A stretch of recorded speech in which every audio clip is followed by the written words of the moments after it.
Hi, I'm Rachel, and today I'll show you how to color realistic skin using the Color Therapy app.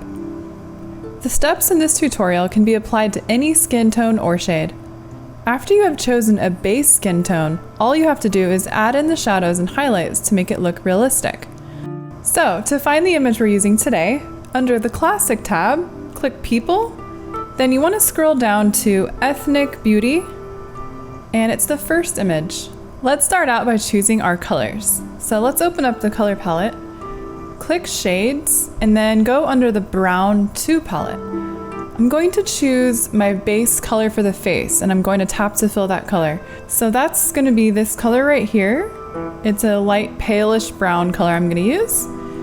And back in that same palette, I'm going to choose a dark brown for all of the shadows. So I'll choose this brown there. And then back in the palette, next to brown 2, there's a red palette. If you choose the very lightest one on the bottom row, that'll be good for highlights.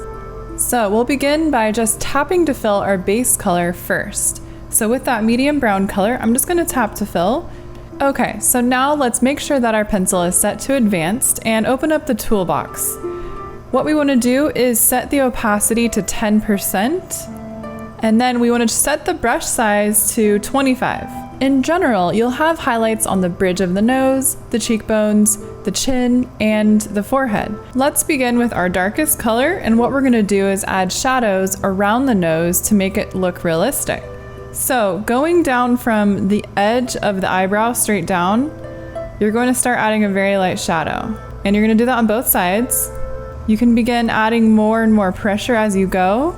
I'm also going to outline the eyes, just underneath the eyes. Make sure that your area coloring mode is set to on. Now what we'll do is wherever the hair is close to the face, we'll add a slight shadow as well. Now let's make our brush size smaller. Back in the toolbox, set it down to 0%. So it's as small as it can be. And then we'll zoom into the nose, and underneath the nostrils, we'll add a shadow there. Just outlining the bottom of the nostrils. And you can also outline just the lines a little bit. And then to make the nose look like it's round, add a tiny little half dome shape here and there.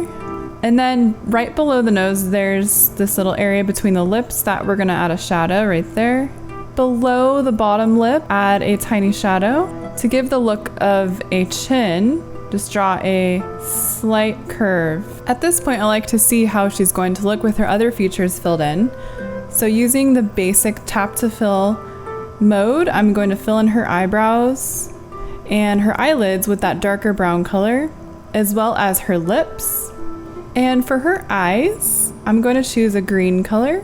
Go under colorful, you can choose the dark green gradient with the black, and set that to a radial gradient and tap to fill.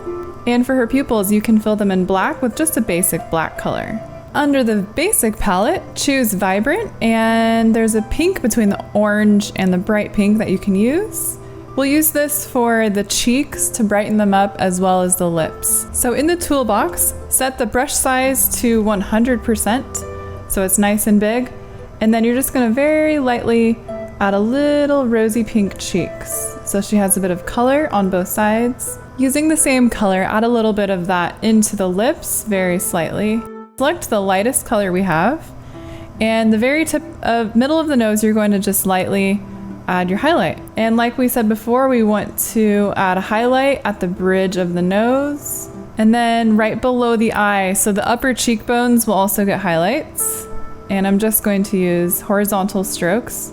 You'll do the same thing on the chin right below that shadow we made. And on the lips as well, you want to use a lot of pressure. Now let's make sure that our opacity is now set to 100% so we get a really shiny highlight. Add a tiny little mark on the nose. You can do the same thing on the lips to make them look shiny. And you can also brighten up the other areas of the highlights that you put before. On the eyelids, you want to add a very bright highlight in the middle. So that's really the gist of it. And what I'm going to do now is really just push those shadows, and I'm gonna go over the same areas I just did with the same colors, but really darken them and brighten them as well. Here is the final version of the image after I've added the watercolor effect to soften the edges. Remember, you can play with different light sources for more dramatic shadows and highlights. Thanks for watching our tutorial. You can get the Color Therapy app for free on the App Store.